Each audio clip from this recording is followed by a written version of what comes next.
Hello everyone, welcome back to my channel. চলে আসলাম তোমাদের কাছে আজকে দারুণ একটা অভিজ্ঞতা নিয়ে। সবাইকে বলবো প্রত্যেক দিনের মতো একটা করে লাইক করে দিও। যারা এখনো পর্যন্ত ভালোবেসে চ্যানেলটাকে সাবস্ক্রাইব করোনি অবশ্যই করে নিও। তাহলে চলো আজকে তোমাদেরকে ঘটনাটা বলি।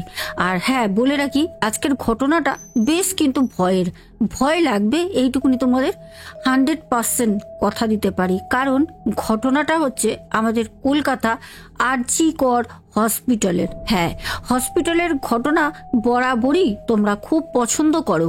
আর আজকের ঘটনাটা আমাকে যে দিদিভাই পাঠান, ওনার মা হসপিটালে ভর্তি থাকার সময় যা যা ঘটেছে জাস্ট শোনো। কথা দিতে পারি আজকে রাতে ঘুম হবে না। তো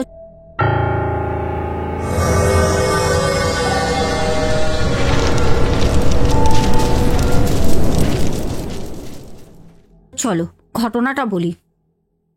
আমাদের আজকের ঘটনাটা দিদিভাই পাঠান। দিদিভাইয়ের নাম হচ্ছে মালা নন্দী। দিদিভাইয়ের বাড়ি হচ্ছে পূর্ব মেদিনীপুর। দিদিভাই বলেন, সোনা দিদিভাই, আমি আপনার নিয়মিত শ্রোতা, তবে কখনো কখনো আপনার ঘটনা আমি মিস করে যাই, কারণ আমি একজন স্কুল শিক্ষিকা। আর সব থেকে বড় কথা, আমি যখন সময় পাই তখন আপনার ঘটনাগুলো শুনি, কিন্তু কমেন্ট করা হয় না। আজকে আপনাকে যে ঘটনাটা বলছি, ঘটনাটা আমার মাকে নিয়ে। যখন আমি ছিলাম আরজি কর হসপিটালে, তখন আমার সাথে ঘটে যাওয়া কিছু সত্য ঘটনা আজকে আমি শেয়ার করতে চাই। যদি ভালো লাগে ঘটনাটা অবশ্যই নেবেন। তাহলে আমাদের বাড়ির পাশে একটি তেঁতুল গাছকে কেন্দ্র করে একটা ঘটনা আছে, যেই ঘটনাটা আমার বাবা দেখার পর সচক্ষে শরীর খারাপ হয়ে যায়। ওনার বাড়িতে একদম অসুস্থ হয়ে পড়ে থাকেন 1.5 মাস। সেই ঘটনাটাও আপনাকে আমি শেয়ার করব, আপনি যদি আরজি করের ঘটনাটা নেন। আর আমি আজকে মালা দিদিভাই তোমাকে বলবো, আরজি করের ঘটনাটা আমি তো নিয়ে নিয়েছি, আর তোমার বাবার সাথে ঘটে যাওয়া যেটি তেঁতুল গাছকে কেন্দ্র করে সেই ঘটনাটাও খুব তাড়াতাড়ি চাই। এবার আমি ঘটনাটা বলি। আমাদের মালা দিদিভাই বলেন যে, ম্যাডাম, আমি আমার মাকে নিয়ে 2017-এ একবার কলকাতায় আরজি করে হসপিটালে মাকে নিয়ে যাই।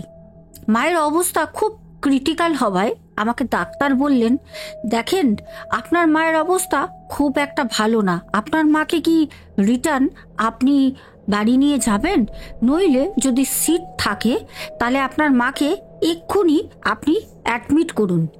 আর এটা বলে রাখা ভালো, আরজি কর হসপিটালে কিন্তু সিট পাওয়াটা সাথে সাথে সত্যি ভাগ্যের ব্যাপার। যাই হোক, এই সুযোগ যখন আসে তখন আমি সেটা নষ্ট না করে সাথে সাথে আমার বাড়ির লোককে ফোন করি। তারাও রায় দেয় যে না, তুমি মাকে ভর্তি করে দাও। আর বলে রাখি, তখন আমার বিয়ে হয়নি। আমার যে হবু, সেও আমার সাথে গেছিল। তখন আমাকে আমার হবু বলল যে, মালা, তুমি মাকে ভর্তি করে দাও, কিন্তু একটা প্রবলেম হয়ে গেল। সেটা হচ্ছে আমাকে তো চলে যেতে হবে, হয়তো তোমার সাথে আমি আর 2 ঘন্টা থাকতে পারবো, কারণ মেদিনীপুর আমাদের কলকাতা থেকে প্রত্যেকদিন যাওয়া আসাটাও কিন্তু খুব একটা সুবিধের কাজ না, অনেকটাই দূরত্ব। সেখানে আমাদের মালা দিদি ভাই ওনার হবুকে বলেন, কোনো অসুবিধা নেই, তুমি চলে যাও, আমি মাকে নিয়ে হসপিটালে আছি। যেহেতু বাড়ির একজন গার্জেনের থাকার কথা ছিল, সেখানে কিন্তু আমাদের মালা দিদি ভাই মাকে নিয়ে আরজি কর হসপিটালে থেকে যায়। এবার অভিজ্ঞতাটা বলি, আসল যেটা ঘটে। আমাদের মালা দিদি ভাই বলেন যে, ম্যাডাম, আমি তো কিছু জানি না, সব থেকে বড় কথা মায়ের অবস্থা খুব ক্রিটিক্যাল। আমি মাকে নিয়ে তখন অন্য কিছু চিন্তা করছি না, আমার শুধু একটাই মাথায় চিন্তা, মাকে কিভাবে সুস্থ করে নিয়ে যাব। যখন ডাক্তারদের সাথে কথা বললাম, মা মোটামুটি কতদিনে রিকভারি হবে, মাকে নিয়ে বাড়ি ফিরবো, ডক্টরস বলে দিলেন যে এরকম করে কিন্তু বলা যাবে না, কারণ সময় সাপেক্ষের ব্যাপার। আপনার মা ট্রিটমেন্ট কতটা নিতে পারবে, আমাদের সাথে কতটা উনি আমাদের সাহায্য করতে পারবেন, তারপর কিন্তু বলতে পারবো। হতে পারে 15 দিন, হতে পারে 1 সপ্তাহ, আবার 5 দিনও হতে পারে। সময়টা বলতে পারবো না আপনার মাকে সুস্থ করে কবে বাড়ি নিয়ে যাবেন। তখন আমাদের মালা দিদি ভাই মনে মনে মনস্থির করে নেন যে, যেহেতু আমি বাড়ির একটা মাত্র মেয়ে, আমার জ্যাঠার মেয়ে আছে, কাকার মেয়ে আছে, কিন্তু আমার নিজের মা, সেখানে দাঁড়িয়ে আমাকে তো থাকতেই হবে। আর মালা দিদিভাই এই কথাও জানান, আমি কাউকে আমার মায়ের যে দায়িত্ব সেটা আর কারোর কাছে আমি দিতে চাই না, যার কারণে আমি কিন্তু মায়ের সাথে থেকে যাই। প্রথম দিন রাতের একটা অভিজ্ঞতা বলি।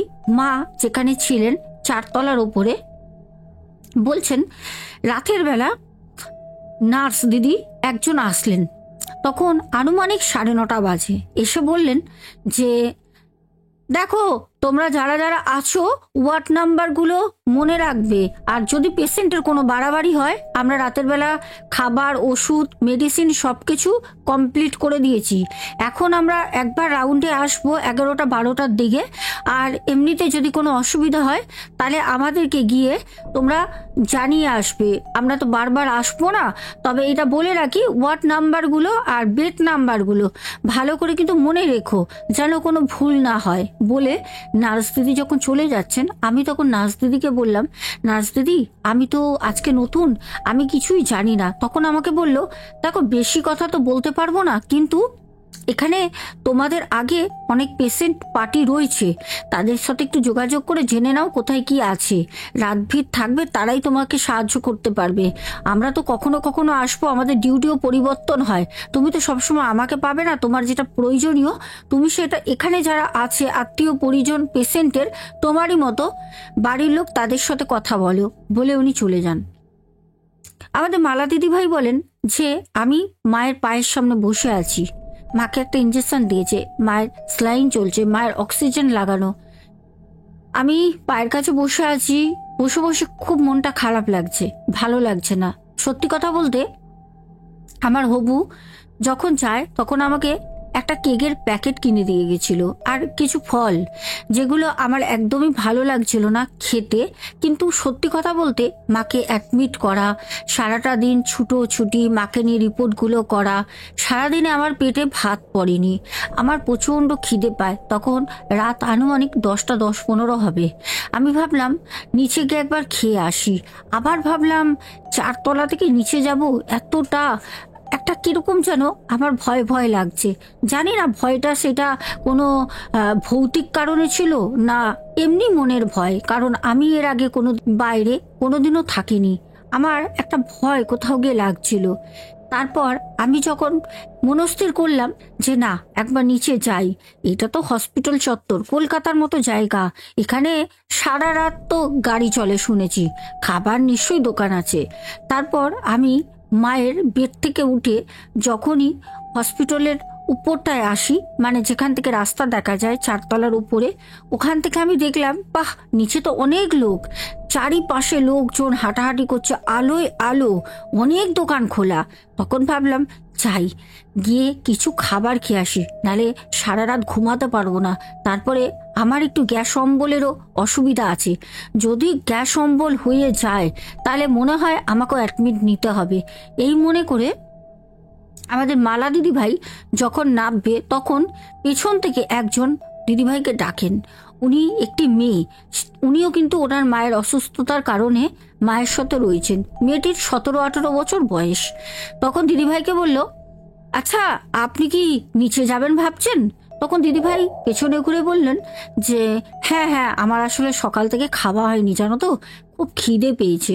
তখন মেয়েটি বলল, ভালো হয়েছে, আমারও খুব ভয় লাগছে, আমি 5 দিন ধরে রয়েছি মায়ের সাথে, রাতের বেলা আমি নিচে নামি না। আপনি যখন যাচ্ছেন আমি বুঝতেই পেরেছি যে আপনি নিচে যাবেন, আপনার সাথে আমি যেতে পারি?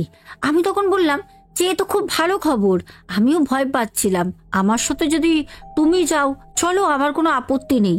তখন ওই মেয়েটা আমার সাথে যায়।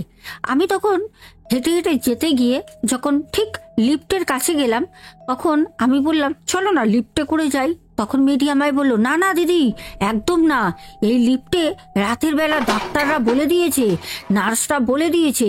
কেন দিদি, আপনাকে বলিনি রাতের বেলা এটা পাবলিকের জন্য না, শুধু দিনের বেলাতেই যাওয়া আসা করতে পারেন, কিন্তু রাতের বেলা ডক্টরসরাই আসা যাওয়া করে, আমাদের সিঁড়ি দিয়ে নামতে হবে।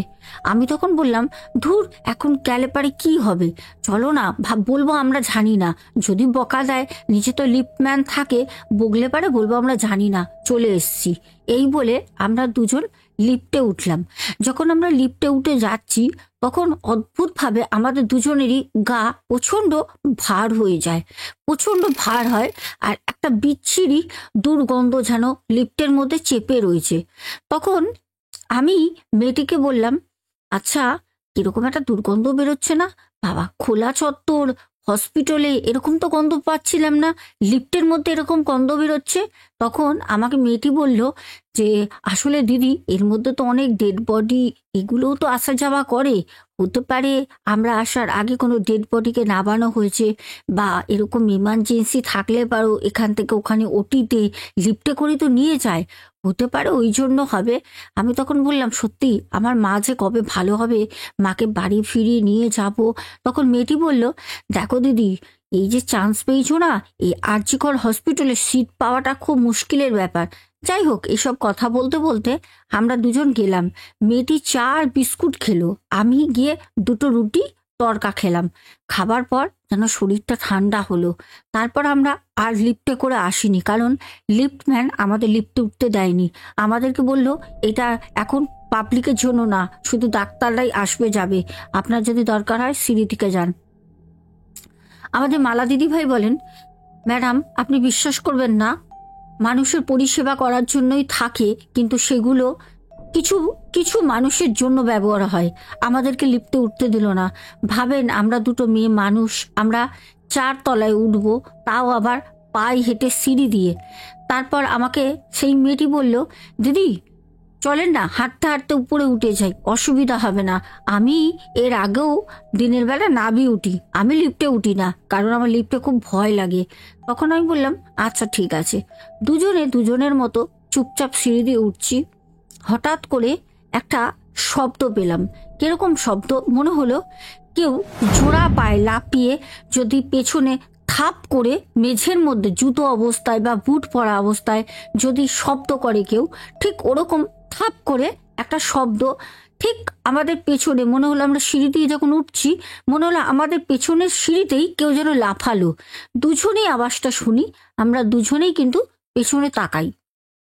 তাকাতে আমরা দেখলাম যে না, কোনো রকম তো কেউ নেই, কিন্তু আওয়াজটা হলো। আমরা দুজন দুজনের মুখের দিকে ঘুরে তাকালাম। তারপর আবার আমরা কিন্তু হাঁটতে শুরু করলাম 4 তলার উদ্দেশ্যে। একটা সময় 4 তলায় গিয়ে পৌঁছে গেলাম। আমাদের মালা দিদি ভাই বলেন, যখন 4 তলায় গেলাম তখন দেখলাম কে যেন আমাদের যে ওয়ার্ডটা ছিল, ওয়ার্ডের সব লাইটগুলো অফ করে দিয়ে চলে গেছে, ঘুটঘুট করছে অন্ধকার। তখন প্রায় 11টা বেজে গেছে। আমি মেয়েটাকে বললাম যে তুমি তাহলে যাও, গিয়ে শুয়ে পড়ো তোমার মায়ের পাশে, আমি মায়ের পাশে শুয়ে পড়ি। তখন মেয়েটি আমাকে বলল, ঠিক আছে, তাহলে গুড নাইট, সকালে দেখা হবে। আমি বললাম ঠিক আছে। মেয়েটি চলে গেল, আমি আমার ঠিক মায়ের পাশে গিয়ে শুয়ে পড়লাম। মা দেখলাম একটু হয়তো নড়াচড়া করেছে, কারণ যেই অবস্থায় মাকে রেখে গেছিলাম, মা একটু কিছু মুভমেন্ট করেছে, বুঝতেই পারলাম হাত পাগুলো অন্যরকম অবস্থায় রয়েছে। যাক, আমি মায়ের পাশে গিয়ে চুপ করে শুয়ে রয়েছি। এমন একটা কাণ্ড রাতের বেলা আমার সাথে ঘটলো, জীবনে আমি কোনো দিন ভুলবো না। আর সবাইকে বলবো, হসপিটালে গেলে যারা ফ্যামিলির সাথে থাকো না কেন, যাদের খুব সাহস আছে, শুধু তারাই থেকো। কারণ হয়তো সবার সাথে হয় না, আবার কোনো কোনো সময় কারোর সাথে এরকম ভৌতিক অভিজ্ঞতা হয়ে যায়।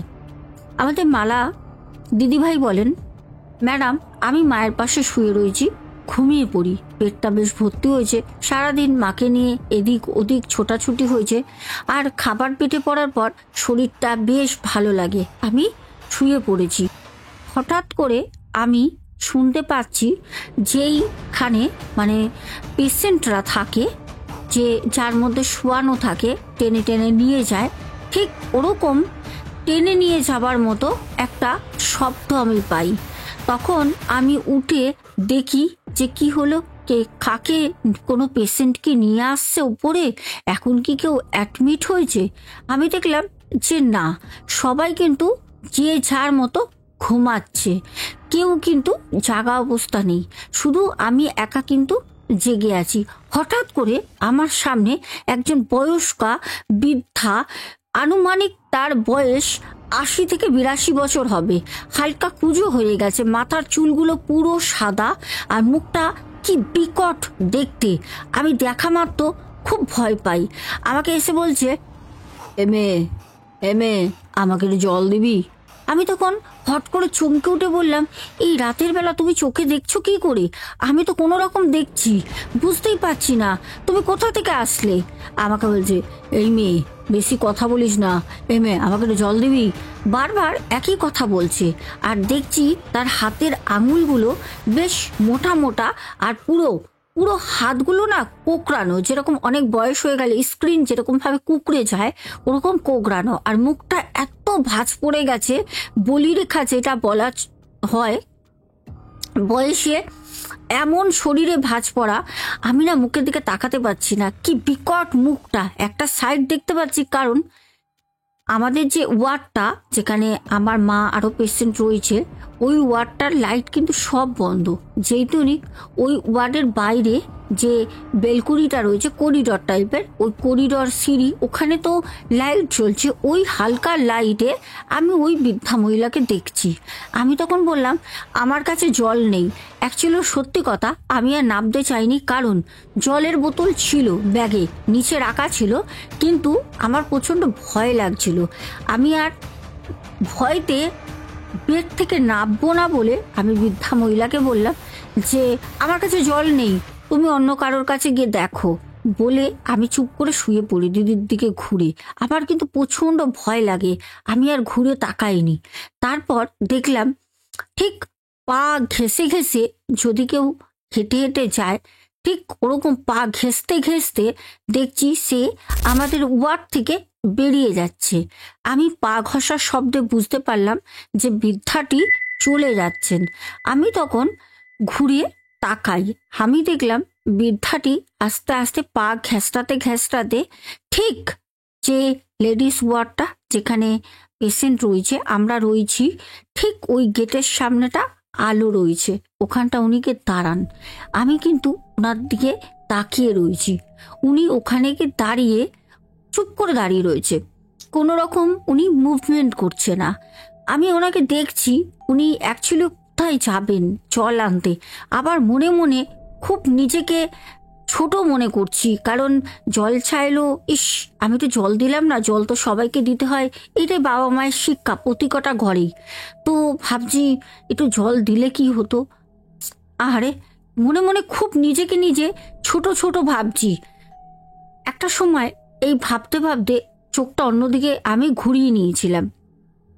আবার যখন ওনার দিকে তাকাই তখন দেখলাম উনি আস্তে আস্তে ঠিক আমার বেটের দিকেই ঘুরে তাকালো। আমি এত ভয় পেলাম, আমি ওনাকে দেখলাম, ওনার চোখগুলো উফ যে কি লাল, মানে এরকম চোখ কোনো সাধারণ মানুষের হয় না, চোখগুলো এতটাই লাল। আর সব থেকে বড় কথা, ওনার যে ঠোঁটটা, এই নিচের ঠোঁটটা না এরকম, দিদিভাই বলছেন, ম্যাডাম কোনো বয়স্ক মানুষেরও ঠোঁট এত ঝুলে যায় না, ওনার ঠোঁটটা এইখানটা পুরো থুতনির কাছে ওনার ঠোঁটটা না নেবে এসছে। আর দাঁতগুলো, এই দাঁতগুলো নিচের এই বড় বড়, বলছে দেখে মনে হচ্ছে যেন উনি সদ্য কোনো কাঁচা মাংস খেয়ে এসছে।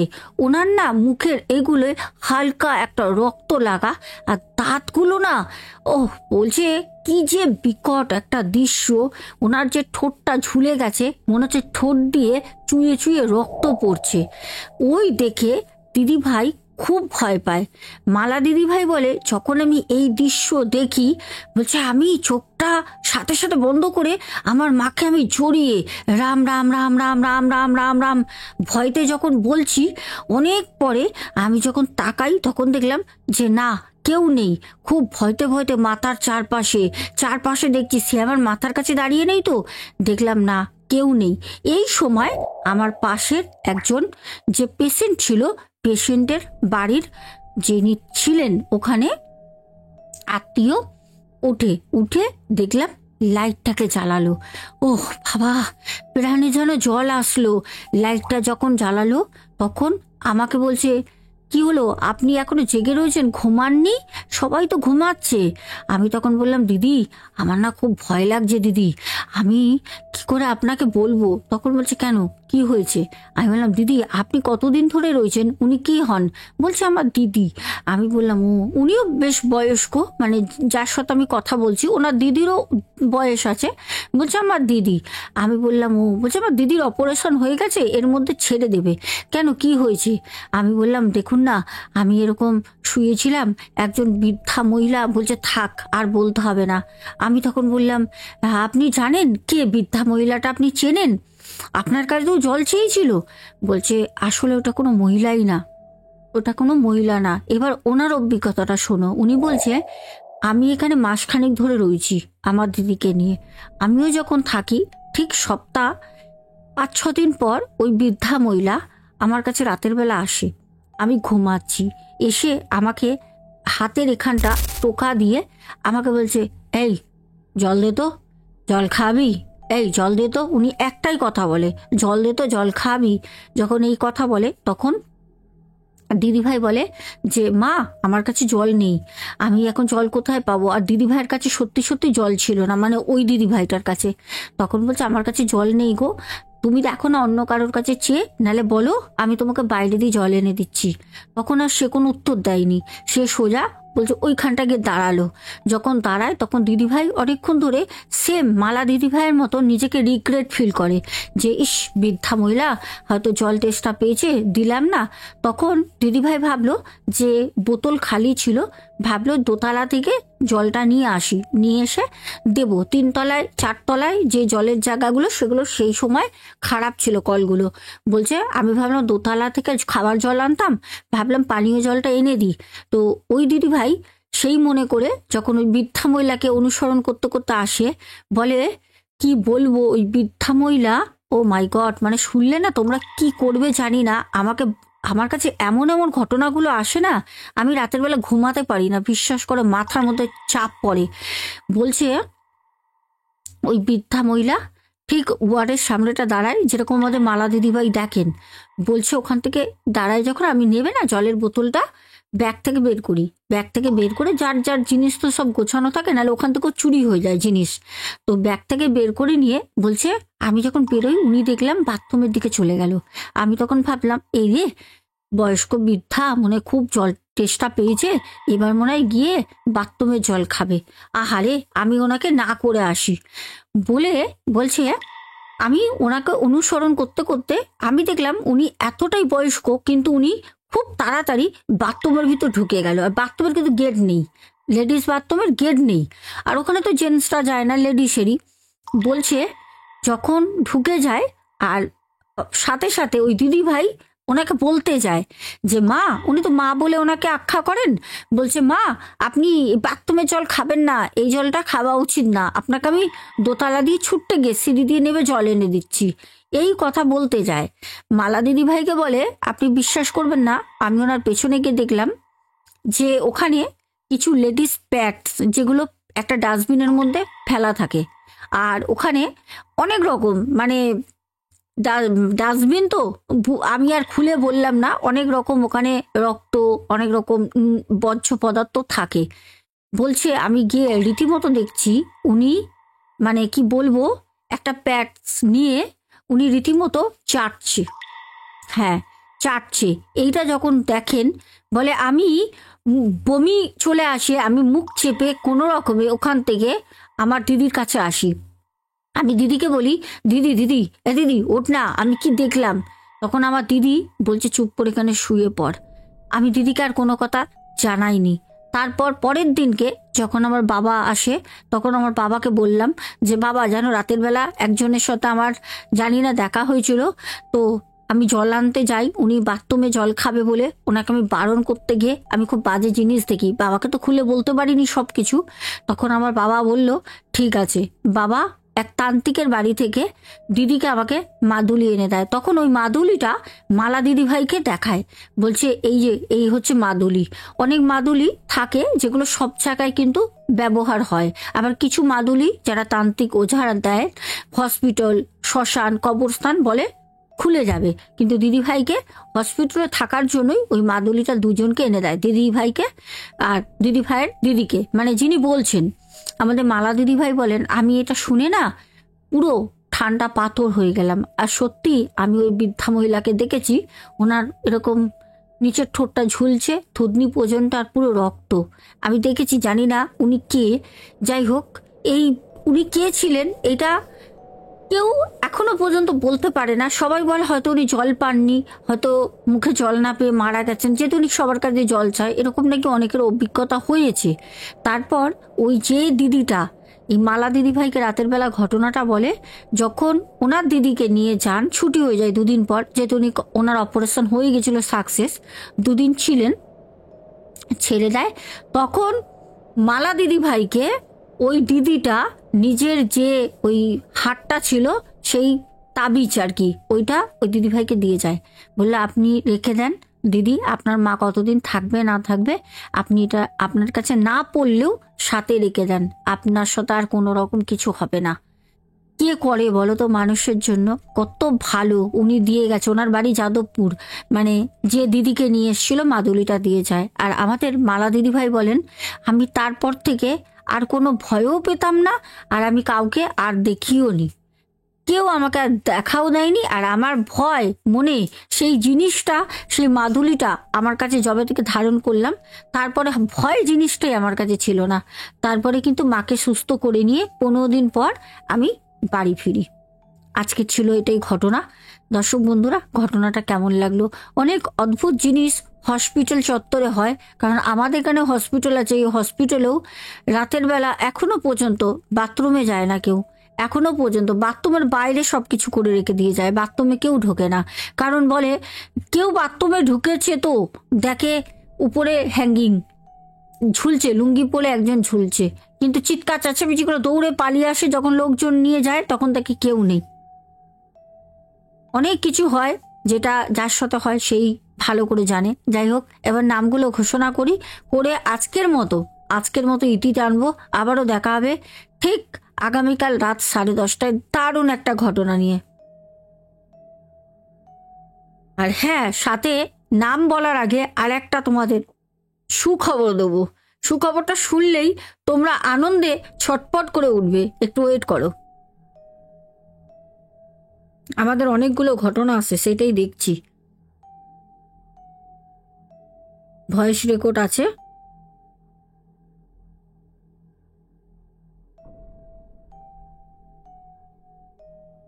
চলো ঝটপট করে তোমাদের নামগুলো বলে দিই। প্রথমেই নাম হচ্ছে চন্দনা মণ্ডল, আমাদের কমেন্ট করে তমাল মণ্ডল, চন্দনা মণ্ডল, দীপান্বিতা মণ্ডল, নিউ টাউন থেকে।